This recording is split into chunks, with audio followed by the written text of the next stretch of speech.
Good evening, everyone. Today we are here with we are here on our fourth episode of Surat Hal, which is an online discussion. And today, especially, we are going to discuss it from multiple angles, political and a bit academic.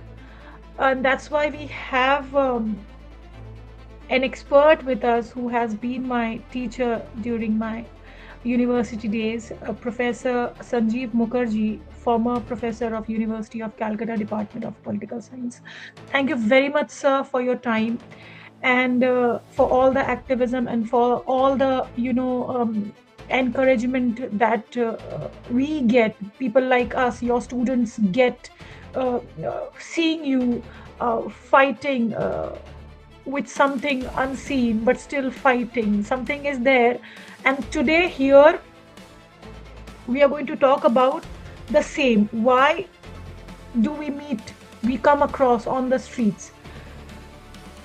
What are the policies? And why the burden is always on the marginalized. So, the topic is compliance with policies, a burden on the marginalized. Welcome, sir, to this podcast of mine. How are you? Thank you very much for inviting me. I'm fine. Okay, so let me begin with we have 4 or 5 set of questions. If we are unable to finish this discussion in 1 hour, if Sir permits, we can go for another online session, or if Sir wants, we can extend this online discussion from 1 hour to a bit more. So what we see here is ki, sir, we can use English, Hindi, Bangla, whichever is comfortable, because I will also be comfortable more in Hindi than in English.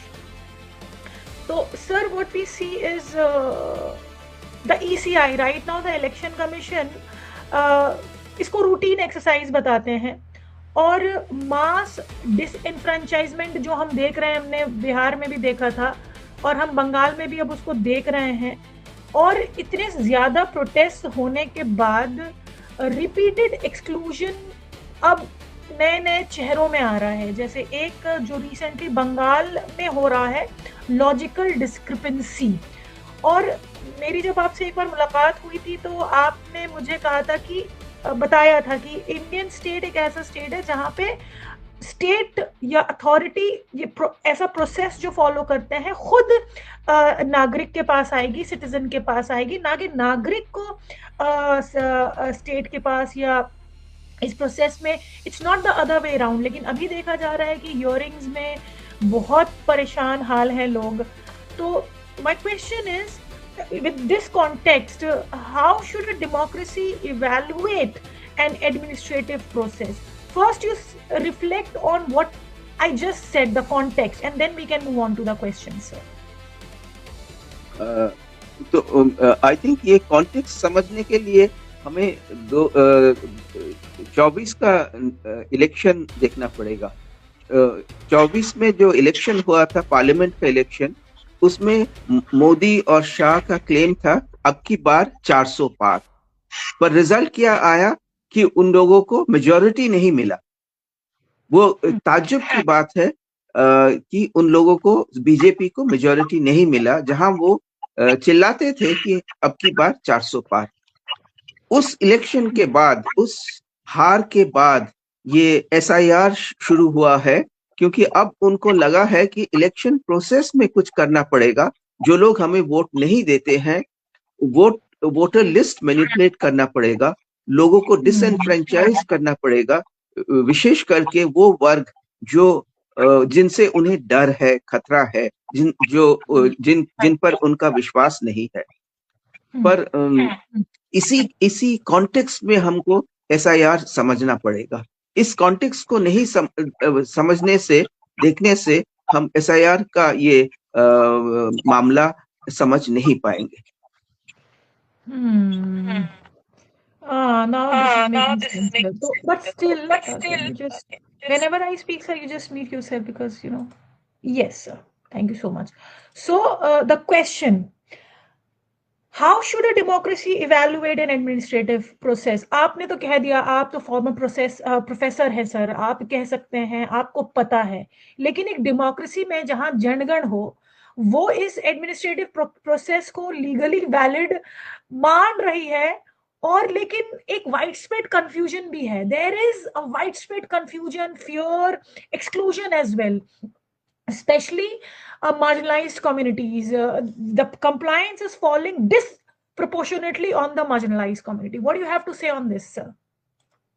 यहाँ पर भी जरा historically अगर हम देखें इस सरकार के रवैये को, पहले हमने देखा था कि वोट बंदी कर दिया, रातों रात वोट बंदी कर दिया, और लोगों को बहुत परेशान हुआ, विशेष करके जो छोटे बिजनेसमैन है, ट्रेडर है, आम आदमी है जो हर दिन बेचता है अपना सामान या अपना मजदूरी करता है, ये एक धक्का दिया था।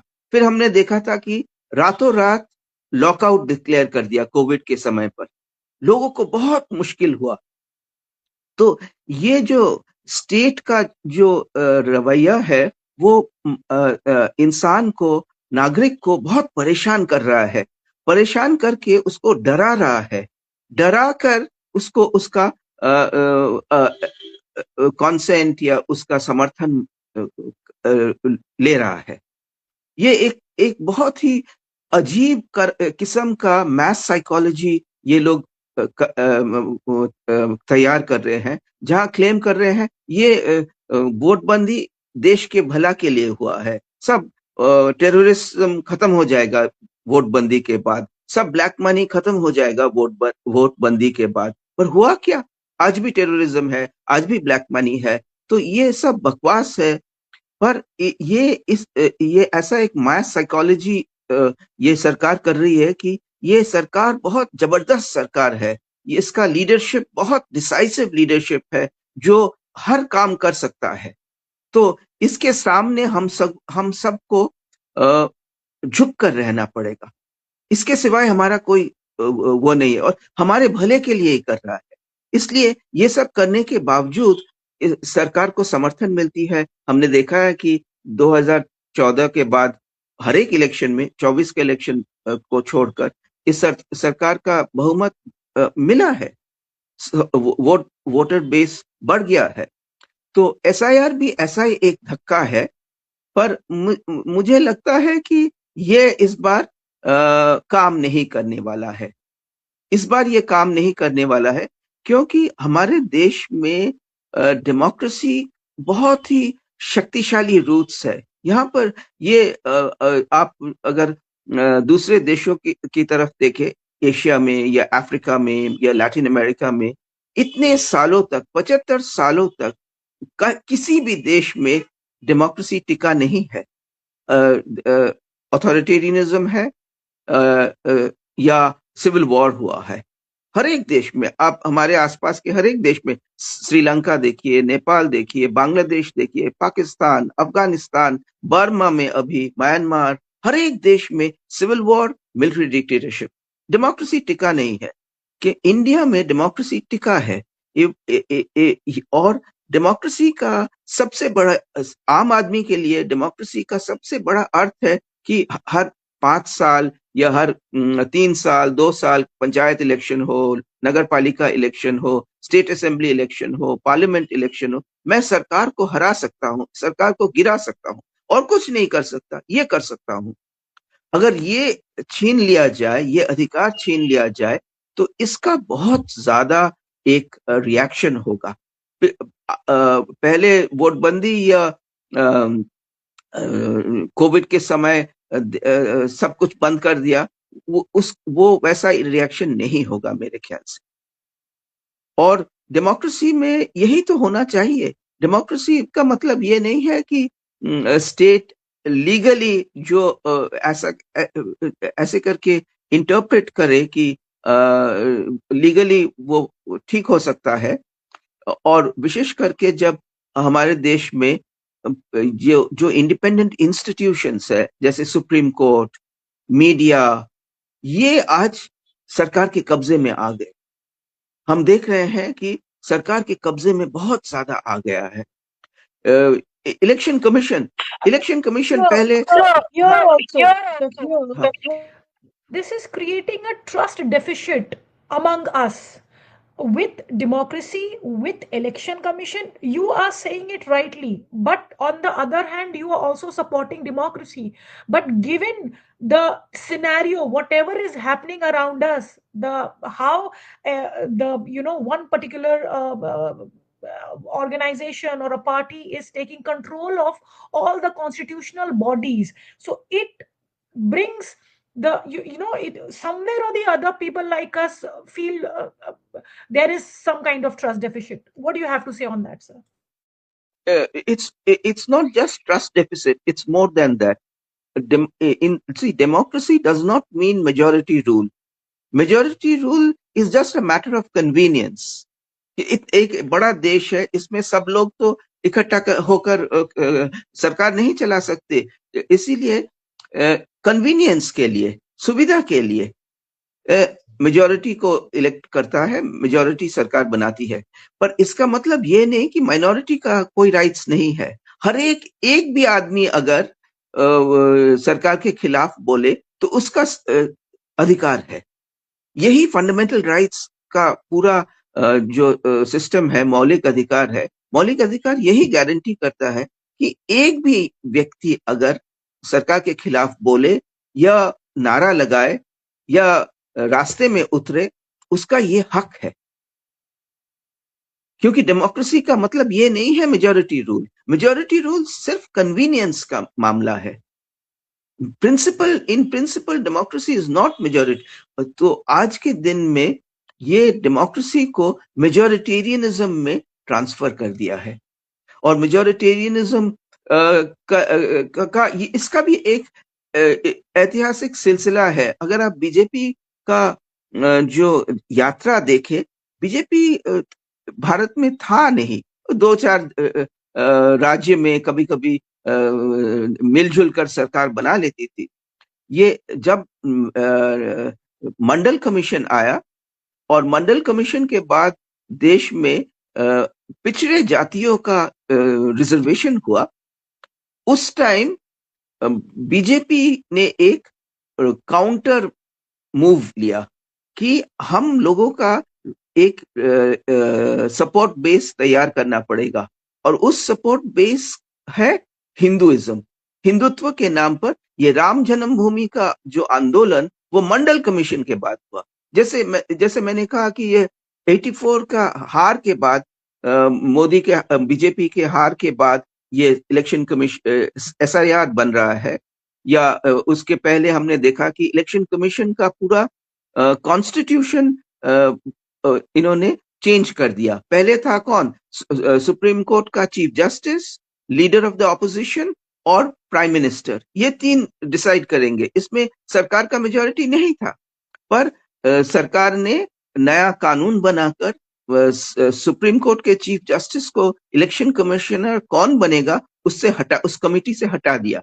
और सरकार का प्राइम मिनिस्टर और एक केंद्रीय मंत्री, 3 में 2 बीजेपी के लोग हैं, एक लीडर ऑफ द ऑपोजिशन। तो पूरा इलेक्शन कमीशन सरकार के हाथ में चला गया। तो ये हिंदुत्व जो राम जन्मभूमि से जो शुरू हुआ था, जिसके बाद हमने देखा गुजरात में एक दंगा हुआ और एक जिनोसाइड की तरह हुआ, जिसके बाद से ये हिंदू एक नया आइडेंटिटी को लेकर ये लोग पॉलिटिक्स करने लगे। इससे पहले इन लोगों का सबसे बड़ा शिकायत था कांग्रेस के विरुद्ध कि तुम लोग वोट बैंक का पॉलिटिक्स करते हो।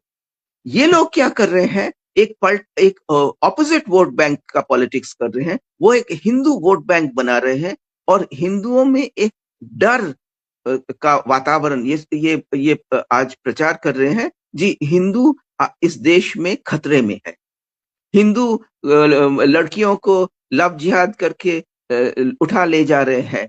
हमारे बॉर्डर में सब घुसपैठी आ रहे हैं। ये देश हिंदुओं के लिए और सुरक्षित नहीं है, इसलिए हिंदुओं को इकट्ठा होना पड़ेगा। तो ये है हमारा मेजॉरिटेरियनिज्म का बेस, जिस पर ये सरकार चल रही है। इसमें डेमोक्रेसी, ये डेमोक्रेसी को एक तरफ से डेमोक्रेसी को पूरा खत्म करके एक मेजोरिटेरियन रूल की तरह जा रही है। मैं ये नहीं कह रहा कि ये चला गया है, अभी भी मौका है इसको चेंज करने के लिए। और हमने देखा है कि 24 के इलेक्शन से पहले भारत में 28 राज्य है, उसमें से 28 के 29 राज्य है, उनमें से 8 या 9 राज्य छोटे हैं, उसको हमने छोड़ सकते हैं। 20 बड़े राज्य में से बीजेपी केवल 3 राज्य में मेजोरिटी मिला था उनको, असम में, यूपी में और गुजरात में। बाकी जगह जहां वो सरकार बनाया था बीजेपी ने, आइदर एमएलए को खरीद कर और ऐसे कुछ करके मिलजुल कर सरकार बनाया था। अपने बल से केवल 3 राज्य, 20 राज्य में से, 20 बड़े राज्य में से 3 में वो मेजोरिटी मिला है। इसीलिए ये इलेक्शन प्रोसेस अभी भी बहुत शक्तिशाली है सरकार को। और 24 में हमने देखा कि मेजोरिटी, बीजेपी को खुद पार्लियामेंट में मेजोरिटी नहीं मिला। तो इसीलिए ये सब प्रोसेसेस शुरू हो रहा है कि कैसे करके ये मेजोरिटेरियनिज्म को एक स्थायी रूप दिया जाए, और हर तरफ का जो डिसेंट, जो दूसरी बात कर रहा है, जो प्रश्न कर रहा है, उसको कैसे करके दबाया जाए। तो अगर हम ये देखें सर, तो ये कह सकते हैं कि ना कॉन्स्टिट्यूशनल डेमोक्रेसी हम बैलेंस कैसे करेंगे इंस्टीट्यूशनल इंडिपेंडेंस को और डेमोक्रेटिक accountability को? How are we going to balance? Because what we know, what we have studied, and what we in a democracy like India, the constitution safeguards the ECI independence to protect elections from executive interference. But what we are seeing is just the other way around. So ये जो एक imbalance create हो रहा है institutional independence का और democratic accountability का, हम इसे कैसे इंश्योर करेंगे? जैसे आप कह रहे हैं कि मेजोरिटेरियनिज्म की तरफ जा चुका है, लेकिन पूरी तरीके से नहीं गया है। तो ये जो ऑटोनमस इंस्टीट्यूशन है, it should remain responsive to the citizens. But what we have seen in the press conference, like Gyanesh Kumar was sounding like a party spokesperson. Then कि वो ज्ञानेश कुमार हैं ECI के chair. What do you have to say on this, sir? ऐसे परिस्थिति में हमारा जो जो वो भी डेमोक्रेसी का एक मतलब बहुत इंपॉर्टेंट हिस्सा है, वो है right to protest. Right to protest ये नागरिक का दायित्व बनता है, नागरिक का रिस्पॉन्सिबिलिटी बनता है कि हम लोग अपने घर से बाहर जाए, सड़कों पर जाए। राजनीति आज सड़क पर आ गया है, हम लोगों को सड़क पर जाना पड़ेगा और इसके खिलाफ प्रतिरोध तैयार करना पड़ेगा, इसके खिलाफ एक बड़ा जंग छेड़ना पड़ेगा। इसीलिए डेमोक्रेसी के जो थियरिस्ट थे, जैसे जॉन स्टुअर्ट मिल, वो कहते थे कि eternal vigilance is the price of liberty. मतलब हर वक्त नागरिक को he should be awake, he should be aware, he should be vigilant. अगर नागरिक सो जाए तो उसका सारा अधिकार खत्म हो जाएगा। इसीलिए नागरिक को आज सामने आना पड़ेगा, सड़क पर आना पड़ेगा, उसको विरोध करना पड़ेगा। और ये डेमोक्रेसी का हिस्सा है, ये कोई अनडेमोक्रेटिक कुछ चीज नहीं है। अगर आप हम महात्मा गांधी को देश के पिता मानते हैं ना, तो गांधी जी ने क्या सिखाया था? जे जब अन्याय होगा उसके खिलाफ लड़ना पड़ेगा, अपने जान भी देना पड़ेगा, रास्ते पर जाना पड़ेगा, भूख हड़ताल करो, सत्याग्रह करो, नॉन कोऑपरेशन करो, सिविल डिसोबीडियंस करो। ये जो लॉज जो हो रहे हैं उसका खिलाफ करना पड़ेगा, एकदम रास्ते पर आकर खिलाफ करना पड़ेगा। ये अगर हम ये प्रोटेस्ट नहीं कर पाए तो डेमोक्रेसी को हम प्रोटेक्ट नहीं कर पाएंगे। ये प्रोटेस्ट बहुत जरूरी है, नागरिकों का प्रोटेस्ट बहुत जरूरी है। सर प्रोटेस्ट तो जरूरी है, like just mute yourself kindly. Yes sir. So protest तो जरूरी है, लेकिन अक्रॉस पॉलिसीज हम यही देख रहे हैं कि हम 6-7 सालों से, उससे पहले से भी हम सिर्फ सड़कों पर हैं। और अब जब सड़कों पर आते हैं तो एक जो फियर और हेट का माहौल है, टुडे इज नॉट द हमने वो डिस्कशन नहीं रखा हेट और फियर पे, हेट पे बेसिकली। लेकिन इनके पास जो लॉ को भी जिस तरीके से इस्तेमाल करते हैं, जो प्रोटेस्ट करते हैं, जिनकी आवाज में थोड़ा सा दम होता है, वो भी हमने देखा है फियर इंस्टिल करने के लिए। और जैसा आप कह रहे थे कि हिंदुओं के अंदर एक डर बैठाया है, हिंदुओं के अंदर डर मतलब वो जो Hindutva, not Hindu as such, you like मुझे भी क्लेरिफाई करने की जरूरत नहीं है, जो हिंदुत्व को फॉलो करते हैं, जो इनके बाकायदा गुंडे होते हैं, जो लोगों को लिंच करते हैं, जो लड़कियों को रेप थ्रेट्स देते हैं, तो कहीं ना कहीं मुझे लग रहा है कि वो डर तो नहीं है इनमें। अब ये कह रहे हैं कि हमारे साथ जो हुआ है इतने सालों में, हम उसका बदला ले रहे हैं। खैर वो एक अलग डिबेट है, आप उसमें चाहें तो आप बिल्कुल रोशनी डालें। What we have seen across policies, be it SIR, be it citizenship documentation in Assam, and हम तो समझ भी नहीं पा रहे हैं कि SIR बैकडोर एनआरसी हम इसे कह रहे हैं, लेकिन सरकार सामने से कुछ नहीं कह रही। अकाउंटेबिलिटी कहाँ है, हमें दिखाई नहीं दे रहा।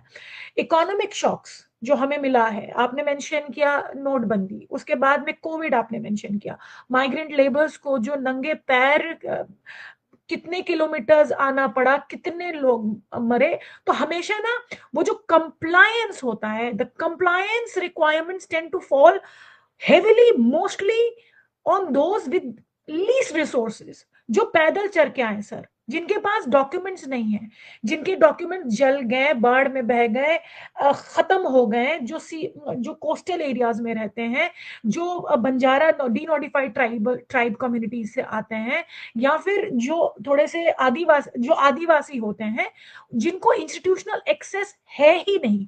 ये कौन सी ये मतलब गवर्नेंस चल रहा, what kind of efficient governance is this, कि the burden on of is always on the marginalized sir.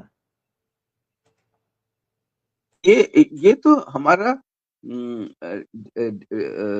Constitutional system का मूल जगह ये है कि you don't have to prove your innocence, the state has to prove that you are guilty. ये आज उल्टा हो गया है। आज मुझे प्रमाण देना पड़ रहा है कि मैं नागरिक हूं, मेरे पास ये कागज है। मेरे पास कागज नहीं है तो मैं नागरिक, मेरा वोट तालिका से नाम चला जाएगा, या मेरे नाम में थोड़ा स्पेलिंग में इधर उधर हुआ तो मेरा नाम चला जाएगा। मेरे साथ ही हुआ, मुझे हियरिंग में बुलाया गया था। मेरे स्कूल सर्टिफिकेट में संजीव SANJEEV लिखा है, और यूनिवर्सिटी में SANJEEB लिखा है। तो वो नहीं चलेगा, वो बर्थ सर्टिफिकेट नहीं चलेगा, आपको और कुछ दिखाना पड़ेगा। तो ये तो बिल्कुल ये हम लोगों के पास बहुत सारे डॉक्यूमेंट्स है, हम लोग ये प्रमाण कर सकते हैं। जो एक आम आदमी है, जो आप कह रहे थे कि आदिवासी हो, लैंडलेस लेबरर हो, माइग्रेंट लेबर हो, उसके पास तो कागज ही नहीं है। तो ये तो एक ये बीजेपी का एक निशाना उन्होंने बनाया है कि जो मार्जिनल है, जिनके पास से वो समर्थन गारंटीड नहीं है, ये लोग समर्थन करेंगे जो भी हो, ये विश्वास नहीं है बीजेपी का। तो इसीलिए ये सब लोगों को हटाया जाए, और जितना जितना संभव हो उतना हटाया जाए, ताकि वोट का बैलेंस, अब इलेक्शन में ज्यादा परसेंटेज के फर्क नहीं होता, 2-3% में हार जीत हो जाता है, कभी कभी तो उससे भी कम। इसीलिए अगर वोटर लिस्ट में 2-3% का भी आप हेरफेर कर दे तो फिर इलेक्शन में आपका जीतना और भी आसान हो जाएगा। ये एक एकदम कैलकुलेटेड मूव है, मार्जिनलाइज लोगों को डिसएनफ्रेंचाइज करना। और वो मार्जिनलाइज लोगों के पास एक ही हथियार है कि वो वोट डाले, वोट में सरकार गिराए। जैसे 24 में उन्होंने वोट दिया था। आपने देखा होगा कि बनारस में जहां मोदी पिछले बार 4 लाख वोटों से जीता था, इस बार 1.5 लाख वोट से जीता है। तो यूपी में जो बीजेपी का गढ़ है, पार्लियामेंट्री इलेक्शन में 85 सीट है यूपी का, उसमें से अधिकांश सीट ऑपोजिशन को मिला 24 में। तो ये एक खतरा पैदा हुआ है बीजेपी के अंदर। इस खतरे को के साथ मुकाबला करने के लिए ये लोग, ये डिसएनफ्रेंचाइज, मार्जिनलाइज, पिछड़े जाति, आदिवासी, माइग्रेंट लेबर, लैंडलेस लेबर, इन लोगों को डिसएनफ्रेंचाइज करना चाहते हैं। जैसा आप कह रहे हैं कि 2024 के बाद एसआईआर आया, वाराणसी में 4 लाख जहां मिले थे, अब 1.5 लाख मिले हैं। और इनका टारगेट बहुत, मतलब इनका टारगेट में हमेशा से ही बंगाल रहा है। 2021 के इलेक्शन में आपको भी याद होगा, इन लोगों ने साम दाम दंड भेद सब लगा दिया। इस बार 58 लाख नेम्स जो गए थे, खारिज हुए थे, इलेक्टोरल रोल से समझ में आ रहा था। लेकिन अब जो ये लॉजिकल डिस्क्रिपेंसी का जो तमाशा लेकर आए हैं, जिसमें अब अनुमान लगाया जा रहा है, जो एक्सपर्ट्स कह रहे हैं कि 1 करोड़ से ज्यादा लोग, और खासकर जो अभी रूलिंग पार्टी है, मुस्लिम वोट कंसोलिडेट होके उनको ही जाता है, ये स्पष्ट है। तो इस सिचुएशन में हमारे यहाँ 2 महीने के बाद, 3 महीने के बाद इलेक्शंस आने वाला है, उसके बाद में लोग परेशान हैं। तो बंगाल के कॉन्टेक्स्ट में आप क्या कहना चाहेंगे सर?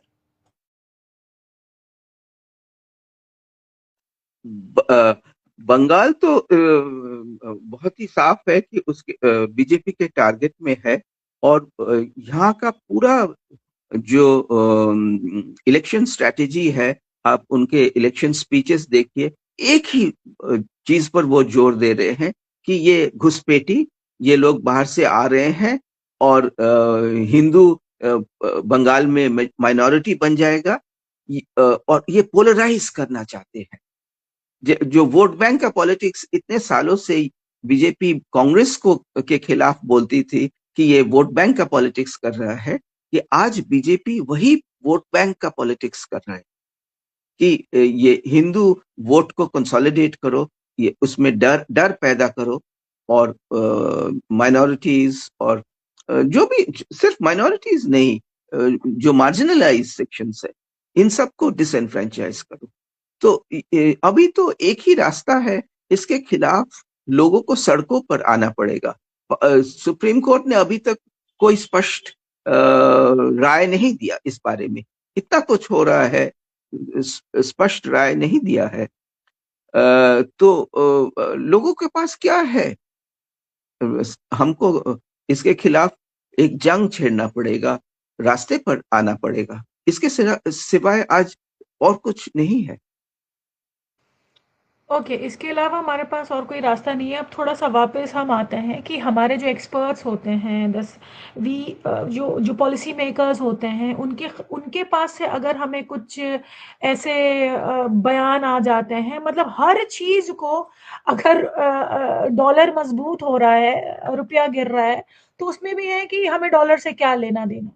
तो ऐसी बातें जब लोग करते हैं, और हमने देखा था कि फॉर्मर जो नीति आयोग वाइस चेयर थे राजीव कुमार, उन्होंने पब्लिकली स्टेट किया था कि rupee depreciation against major world currencies can be good for the economy because it supports labour intensive exports and jobs.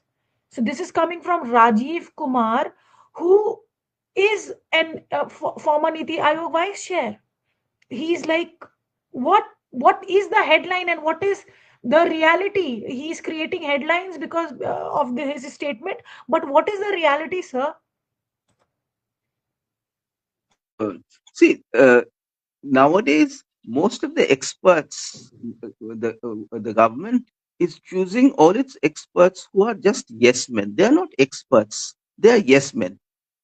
This is extremely unfortunate that a large section of the Indian middle class has become isolated from the people. It just is become self-centered. And if the government can give it all kinds of benefits, it is cozying up with the government or just trying to go abroad in search of better pastures. So, these experts have lost the legitimacy. Look at the composition of look at the educational level of our ministers. The Reserve Bank of governor, the governor of Reserve Bank for all along used to be, very reputed economists, like the person last Raghu Ram Rajan and so many others. Not just only Raghu Ram. Manmohan Singh himself was the governor of the Reserve Bank. And under BJP, you have somebody who was not even an economist. He was an IAS, retired IAS officer who was close to BJP. He became the governor. So similarly with Planning Commission members, which is now called Niti Aayog, they are all yes men.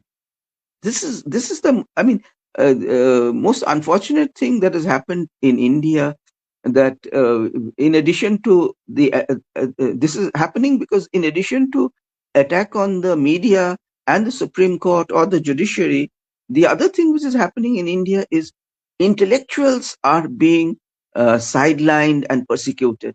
And the space for intellectuals is universities. Look at the way JNU, what is happening in JNU. Look at the way what's happening in Delhi University. In Bengal, हमने देखा था कुछ ही साल पहले विश्व भारती जो एक central university है, उसमें एक वाइस चांसलर क्या अजीब हरकतें कर रहा था. तो ये सब जगह पर जो भी दूसरा आवाज उठाता है उसको खत्म करने के लिए यूनिवर्सिटीज को खत्म कर रहे हैं. कलकत्ता में इंडियन स्टैटिस्टिकल इंस्टीट्यूट है जो देश का सिर्फ देश में नहीं सारा विश्व में सबसे माने जाने वाला एक इंस्टीट्यूशन है, रिसर्च इंस्टीट्यूशन है, जिसका ताल्लुकात प्लानिंग कमीशन से उसके बर्थ से जुड़ा हुआ है. प्लानिंग कमीशन कलकत्ता में हुआ था, या ISI में, इंडियन स्टैटिस्टिकल इंस्टीट्यूट में, प्रशांत महालनोबिस के नेतृत्व में. उस ISI को ये सरकार एक बिल लाई है पार्लियामेंट में कि ISI को सरकारी कंट्रोल में लेना पड़ेगा, ले जाएगा, उसका ऑटोनॉमी खत्म हो जाएगा. तो ये एक ऐसा वातावरण और एक ऐसा इंस्टीट्यूशनल चेंजेस इन लोगों ने बनाया है कि इंटेलेक्चुअल्स का एक वॉइस खत्म हो रहा है. इसीलिए जो लोग यस मैन है वो वाइस चांसलर्स हो रहे हैं, वो गवर्नमेंट के हर एक कमेटी में हो रहे हैं, और वो लोग पार्टी स्पोक्समैन की तरफ बर्ताव कर रहे हैं और बोल रहे हैं. I get it. समझ में आई मुझे बात अब. लेकिन फिर भी इसका खामियाजा, वो तो यसमैन है, लेकिन खामियाजा हमेशा से, फिर मैं उसी बात पे आ जाऊंगी कि खामियाजा तो मार्जिनलाइज कम्युनिटी को भरना पड़ता है. एक पॉलिसी लेते हैं, अब जब पॉलिसी ऐसी बन ही रही है, करते ही है बात, तो अब जब आपने इसको कंक्लूड ही कर दिया है ऑलमोस्ट कि यस मैन है, बट फिर भी हम उसकी बात करेंगे. Demonetisation was framed as a decisive strike. तो हम क्या होता है ना कि ये कर दिया, मोदी है तो मुमकिन है, सब हो जाएगा. तो इट वाज, अब अगर मैंने, क्या था उनका डायलॉग कि अगर मैंने काला धन वापस नहीं लेकर आया तो आप मुझे रास्ते में फांसी पर चढ़ा दीजिएगा. This was his statement, public statement. So, demonetization framed as a decisive strike against black money and corruption. But years later, क्या करना पड़ा? वापस जो 2000 रुपए आप लेकर आए थे, it had to be reversed. And अब हमारे पास वो 200 रुपए नहीं है, जिसके पास बच गए हैं तो कुछ नहीं किया. तो who ultimately bore the cost? The people who are actually falling on the queue, who lost their lives. So my question is, when a policy imposes widespread hardship but fails to deliver its stated objectives, what forms of accountability should exist? And why does that accountability often appear weakest where the suffering was greatest. We have seen demonetization, we have seen COVID lockdown. So the weakest suffered the most. And what should be the form of accountability? Where is the accountability, sir? The normal forums of accountability, the most important forum of accountability is Parliament, where opposition raises questions and seeks answers, and important pieces of legislation is sent to a select committee which decides, which consists of opposition members, important opposition members.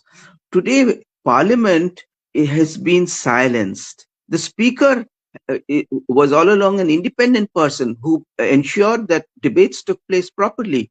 Today, we find that Parliament, the Speaker is again a yes man. Government does not provide decent replies to questions. Bills are not sent to select committees.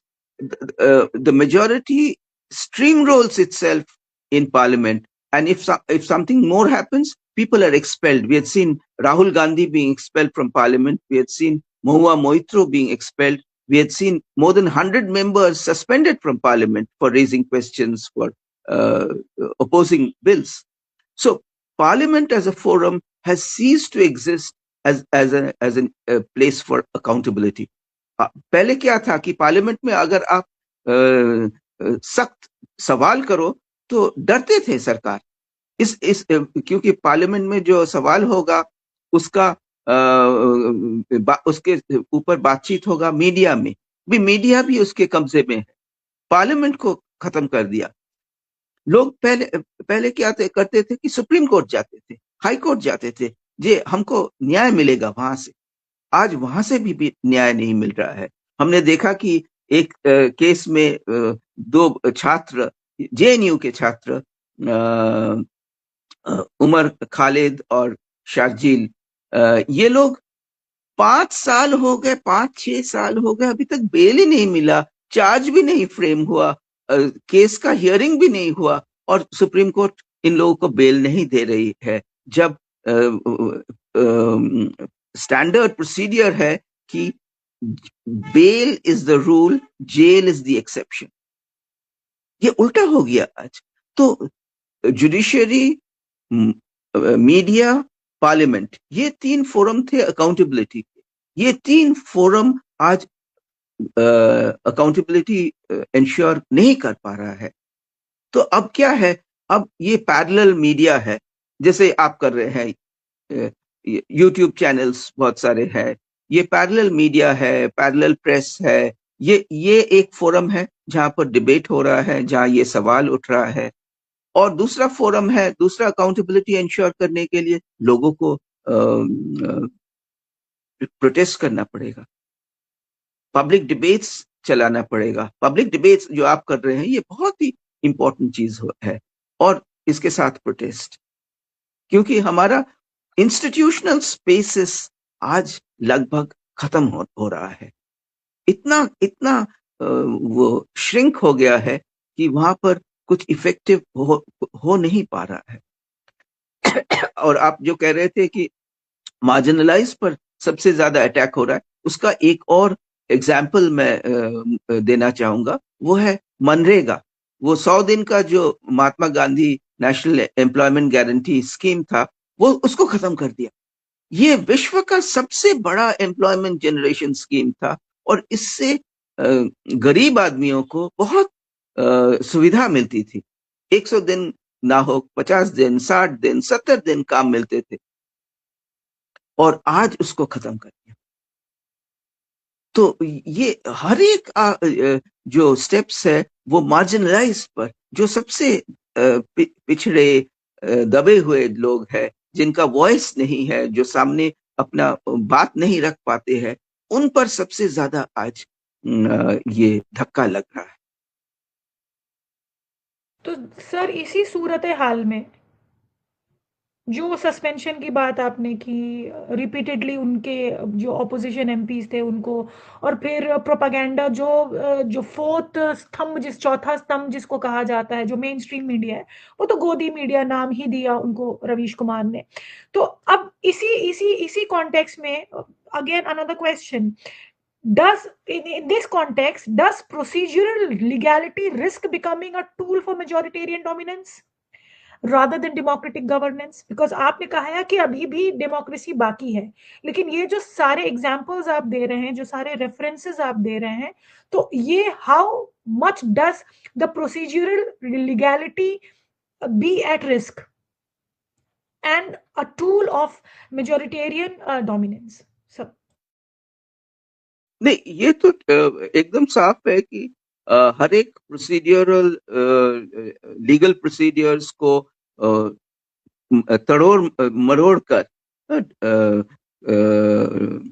You know, उसको ऐसे करके interpret कर रहे हैं जिसको use करके हम लोगों का लीगल राइट्स ये लोग छीन रहे हैं। ये तो हो ही रहा है, पर ये भी सच है कि इसके खिलाफ भी चेंज का एक पॉसिबिलिटी है। जैसे मैंने कहा कि इतने सब कुछ करने के बावजूद 2024 तक भारत में 20 बड़े राज्य में बीजेपी केवल 3 राज्य में मेजॉरिटी उसको मिला था। और इस सब के बावजूद 24 में जब वो क्लेम कर रहे थे हमको 400 पार मिलेगा, उनको मेजॉरिटी पार्लियामेंट में नहीं मिला। तो अभी भी ये, इसलिए मैं कह रहा हूं अभी भी ये डेमोक्रेटिक स्पेस है।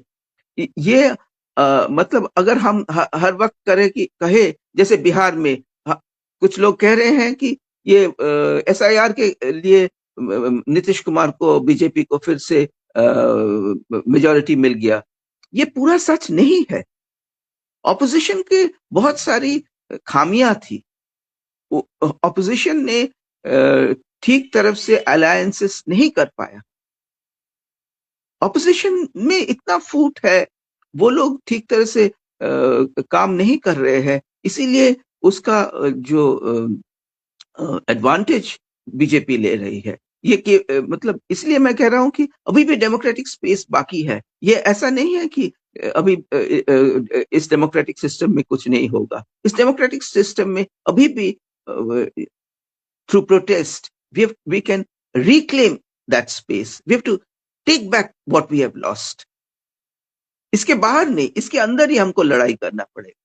जुडिशरी के अंदर ही लड़ाई होगा, मीडिया के अंदर ही लड़ाई होगा, ये इलेक्शन सिस्टम के अंदर ही अभी लड़ाई होगा, और सड़कों पे भी लड़ाई होगी। ये दोनों चीज नहीं कर पा अगर हम नहीं कर पाए तो हम डेमोक्रेसी को रिट्रीव नहीं कर पाएंगे। इलेक्शन ऑपोजिशन को एक बड़ा भूमिका लेना पड़ेगा, और ऑपोजिशन कई जगह में हम देख रहे हैं कि वो भूमिका लेने से कतरा रही है।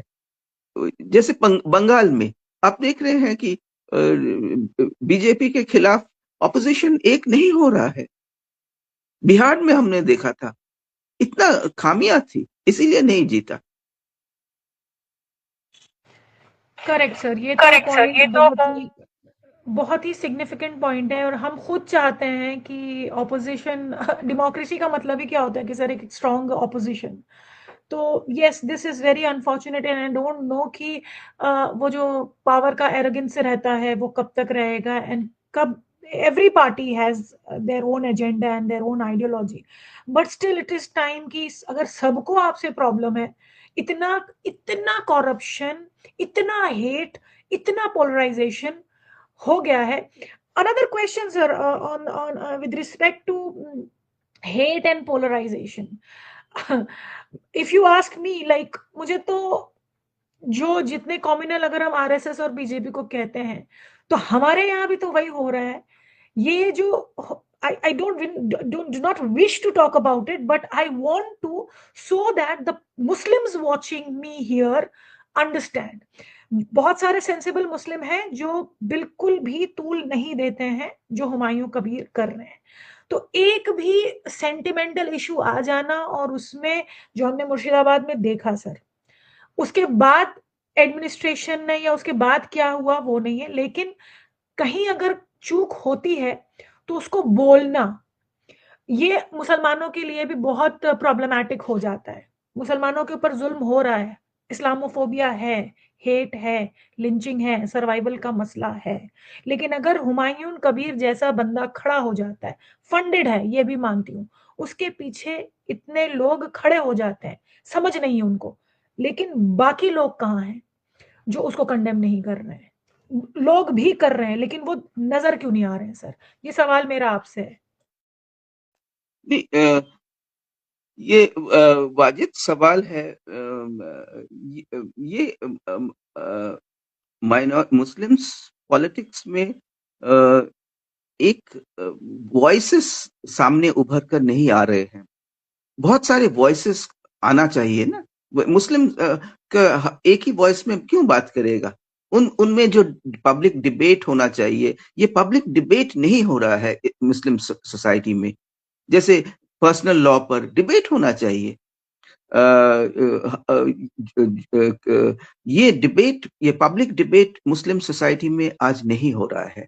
मुस्लिम सोसाइटी में भी एक लीडरशिप उनको डरा रहा है कि तुम लोग अगर बात ये सब उठाओ तो हम और भी खतरे में पड़ेंगे, हम हमारा स्ट्रेंथ वीकेंड हो जाएगा, हमारा यूनिटी वीकेंड हो जाएगा। पर मेरे ख्याल से ये पब्लिक डिबेट अगर चालू किया जाए तो उसमें लोगों को समझ में आएगा कि ये हुमायूं कबीर जैसे लोगों का जो रवैया है, उस वैसे भी मुझे नहीं लगता कि पश्चिम बंगाल में ये लोग कुछ कर पाएंगे। हर एक इलेक्शन में कुछ ऐसे लोग होते हैं जो अपने ही कौम से आते हैं, जो मतलब जो यूनिटी है, इलेक्टोरल स्ट्रेटजी है, वो उसको तोड़ने की कोशिश करती है। पर हर एक समय हमने देखा था आईएसएफ बना था, वो क्या, उनको क्या मिला? कुछ नहीं मिला, एक सीट जीता था। तो एमआईएम से बहुत कभी लोग डरते थे कि एमआईएम मुस्लिम समाज को तोड़ देगा। पर ये सब मार्जिनल फोर्सेस होते हैं। एक आम मुसलमान, एक आम हिंदू का इतना अकल है, इतना समझ है कि उसको वो अपने जीवन के एक्सपीरियंस से समझता है कि आज कौन सबसे बड़ा खतरा है और कौन इसके खिलाफ सबसे शक्तिशाली शक्ति है जो इफेक्टिव होगा। मेरा वोट तो मैं ऐसे आदमी को दूंगा जो मैं जो चाहता हूं उसको कर पाएगा। मैं ऐसे लोग को वोट नहीं दूंगा जो हार जाएगा, मेरा वोट बर्बाद हो जाएगा।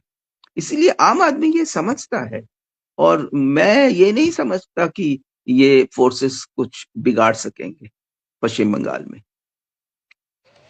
Okay, Okay, that's something that's very something very that is helpful। हाँ, इसे आपने बिल्कुल सही कहा कि हर बार इलेक्शन से पहले कुछ ना कुछ ऐसा नजर आने लगता है।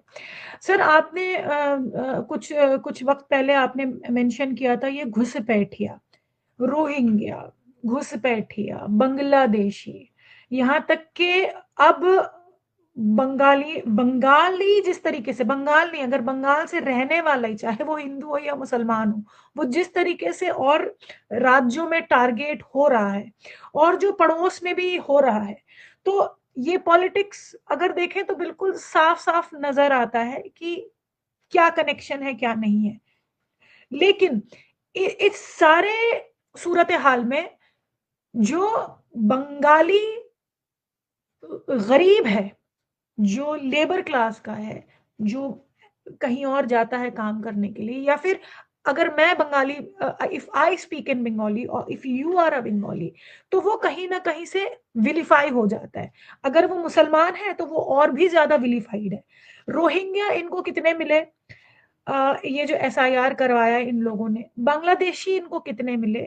और अभी जो अगेन लॉजिकल डिस्क्रिपेंसी लेकर आए हैं, तो मुसलमानों को कितना टारगेट कर रहे हैं? तो मेरा जो ये रिलीजन, एथनिक एथनिक क्वेश्चन है, और जो लिंग्विस्टिक क्वेश्चन है और जो पॉलिटिकल कल्चर अभी का है हेट का, घुसपैठिया, बाहर से आए हैं, इस पे आप क्या कहना चाहेंगे?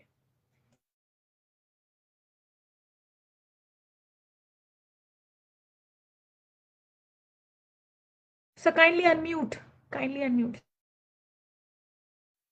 पहले तो मैं ये कहूंगा कि ये जो मोदी और शाह, देश का प्रधानमंत्री और देश का होम मिनिस्टर, दोनों एक साथ कह रहे हैं कि बंगाल का डेमोग्राफिक चेंज हो रहा है घुसपैठिया के लिए, है? अगर ये कह रहे हैं तो इन लोगों को रेजिग्नेशन देना चाहिए, क्योंकि बॉर्डर इनके हाथ में है।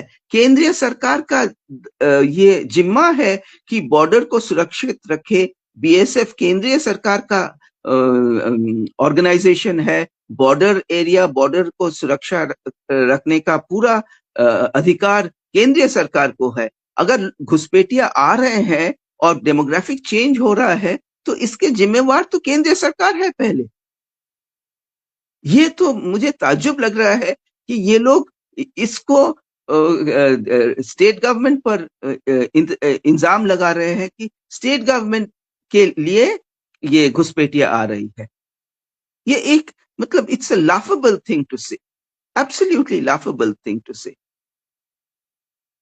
And this is what this is what happens in all kinds of authoritarian regimes. ये लोग इतना अफवाह मैस प्रोपेगेंडा करते हैं कि लोगों को विश्वास आने लगता है कि ये जो बंगला में बात कर रहा है दिल्ली में या हरियाणा में या केरला में, वो बांग्लादेशी है।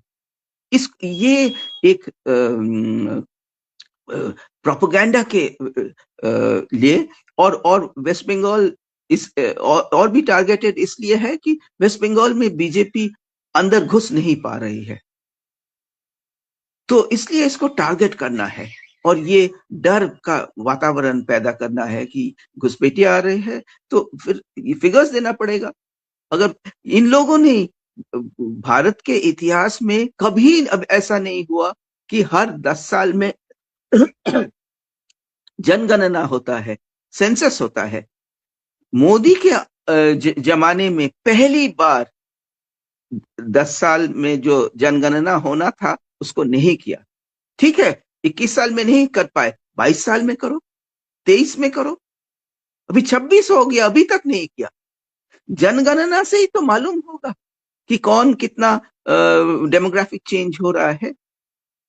और एक और बात हम लोगों को स्पष्ट करना चाहिए कि बांग्लादेश का आज इकोनॉमिक डेवलपमेंट वेस्ट बंगाल से आगे है, भारत से भी आगे है। और बांग्लादेश से लोग कहाँ जा रहे हैं? आप अगर यूरोप में किसी भी देश में जाओ, छोटे छोटे शहरों में भी यूरोप में आप देखेंगे बांग्लादेशी काम कर रहे हैं। अमेरिका में जाइए, न्यूयॉर्क में सड़क में हर एक जो ठेले वाला है, थोड़ा कुछ बेच रहा है, बांग्लादेशी है। आप हम लोग ये पूछ सकते हैं कि पश्चिम बंगाल से क्यों नहीं जाते हैं? इसलिए नहीं जा पाते कि पश्चिम बंगाल में शिक्षा का हाल बहुत बुरा है। हमारा उतना फाइनेंशियल रिसोर्सेस नहीं है कि हम प्लेन का टिकट काटेंगे और अमेरिका जाकर मजदूरी करेंगे। हमको अगर काम करना है, हमारा जो समझ है, हम मद्रास में जा सकते हैं, बेंगलोर में जा सकते हैं, दिल्ली में जा सकते हैं मजदूरी करने के लिए। तो ये वो लोग यहाँ पर आने से उनको फायदा क्या होगा? ये एकदम एक झूठा वो अफवाह पर डर पैदा करने के लिए ये बना Sir, है। they are selling hate, but people are buying it. अब आप इसको कह लें कि कैसे हो रहा है सर? मतलब मुझे तो हाँ, अगर इसको ब्रेन वॉश कहते हैं, it's more of a psycho analytic question कि हाउ डज इट हैपनिंग? इतना ज्यादा कैसे करके जस्टिफाई कर पा रहे हैं कि हाँ मुसलमान तो गंदे होते हैं, और ये सोशल मीडिया के तहत आई अंडरस्टैंड कि सोशल मीडिया एक बहुत बड़ा टूल है इनके लिए, लेकिन फिर भी इतने ज्यादा पूरे मास का, क्या ये वो अंदर का हेट तो नहीं है जो बहुत दिनों से दबा हुआ था अब उभर के आ रहा है? I don't know, it's more of a psychological question than political, sir. What? हाँ, मैं बोलूं, you want to, हाँ, see this hate, uh, it is not overpowered us. अगर हेट का राजनीति जीतता तो 2024 में बीजेपी को 400 पार होता. यूपी में जहां पर योगी और भी हेट्रेड का प्रतीक है, बुलडोजर जस्टिस कर रहा है. आपके घर में आपके किसी रिश्तेदार भी किसी जुर्म के लिए उसको चार्जशीट किया हो, सजा नहीं मिला, चार्जशीट किया हो या जेल में गया, आपका घर बुलडोजर से उड़ा देगा, ऐसा कर रहा है. उस जगह इतना हेट पैदा किया है, वहां पर भी बीजेपी को मेजोरिटी नहीं मिला है. तो ये हम लोग गलत फहमी में है कि हेट जीत गया है. अभी तक हेट पूरा पूरी जीता नहीं है. हेट एक बहुत बड़ा फोर्स है, जीतने की कोशिश कर रहा है. इसलिए मैं बार बार कह रहा हूं, अभी भी हमारा डेमोक्रेटिक स्पेस है. अगर ऑपोजिशन ठीक से लड़ाई करे तो बहुत कुछ हो सकता है. अगर नागरिक सजाग रहे, रास्तों पर आए, अगर पैरेलल मीडिया आप जैसे लोग जैसे कर रहे हैं, ये और भी शक्तिशाली हो, और भी लोग ये काम करे, तो चेंज हो सकता है. और चेंज हुआ है भारत में. जैसे मैं कह रहा हूं कि 24 तक 3 राज्य में बीजेपी जीत पाई. 24 में बीजेपी खुद 400 से कहां 400 का सपना और कहां माइनॉरिटी गवर्नमेंट चला रही है आज. So, yes, it was seriously enriching for me, and thank you so much for your time, sir. And I'll try to, it has been a very fruitful, very intriguing discussion. So, I hope to create a draft related to these question answers that we have discussed, and reach out to people. I think I do that occasionally, after doing this online discussion.